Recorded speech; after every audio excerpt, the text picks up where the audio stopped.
Erik Ten Hag's first-team debuts for extremely talented Wonder Kids. Manchester United quickly switched their focus to Thursday night's Europa League clash with Omonia Nicosia at their Carrington training base on Monday, less than 24 hours after beating Everton at Goodison Park. The Reds, who beat Omonia 3-2 in an entertaining clash in Cyprus last week, recorded their fifth win in their last 6 Premier League outings with victory over the Toffees, recovering from a goal down to notch a 2-1 win. Antony and substitute Cristiano Ronaldo both scored to move United to within a point of the top 4. But despite another encouraging performance and result on Merseyside, manager Erik Ten Hag did not grant his players a day off as a reward, instead ordering them to Carrington to start preparing for their 4th group game of their Europa League campaign. United have won their last 2 group games, meaning another 3-point haul would all but seal their place in the knockout stages. Such as the demanding schedule United are currently having to manage, Ten Hag is likely to rotate his pack on Thursday evening,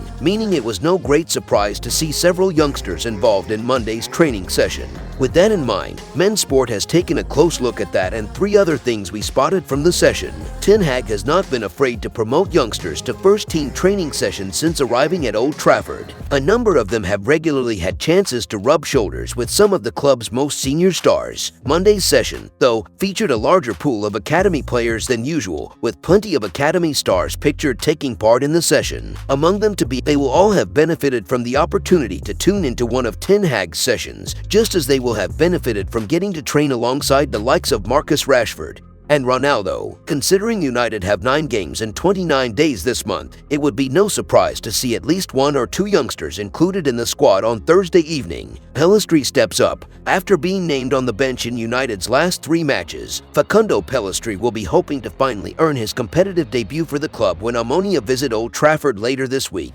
He suffered an ankle injury in August, ultimately denying him a loan exit before the summer transfer window closed. But with the start of the World Cup now less than 6 weeks away, Pellistri will be determined to get some minutes in the tank, as he is expected to be included in the Uruguay squad despite his limited opportunities so far this season. He trained with the main group on Monday and will be hoping to do enough to creep into Ten Hag's thoughts for United's latest Europa League assignment, especially if he is planning to rotate his pack. In other news, Manchester United wonder kid Kobbie Mainoo could make his debut for the club in Thursday's Europa League clash against Omonia after training with the first team today. Mainoo, 17, was promoted to train with the first team today as Erik Ten Hag's side prepare for the visit of Omonia to Old Trafford. United have won their last 2 group matches after losing to Real Sociedad on match day 1. Ten Hag is ready to mix up his side for the visit of the Cypriots to the Theatre of Dreams, with United taking on Newcastle just 72 hours after the match on Thursday. Mainoo impressed as United won the FA Youth Cup last season, with the teenager scoring twice on the way to the final against Nottingham Forest. He's continued his fine form this season and caught Ten Hag's eye in a Papa John's Trophy win against Carlisle earlier this term. The likes of Scott McTominay, Jadon Sancho and Anthony Elanga could come into the side. Luke Shaw won back his place for the win against Everton on Sunday, but Tyrone Malaysia could come back into the team to face Neil Lennon's side. If you enjoyed the video, make sure to drop a like and make sure to subscribe to Man United Hub to get all the latest updates.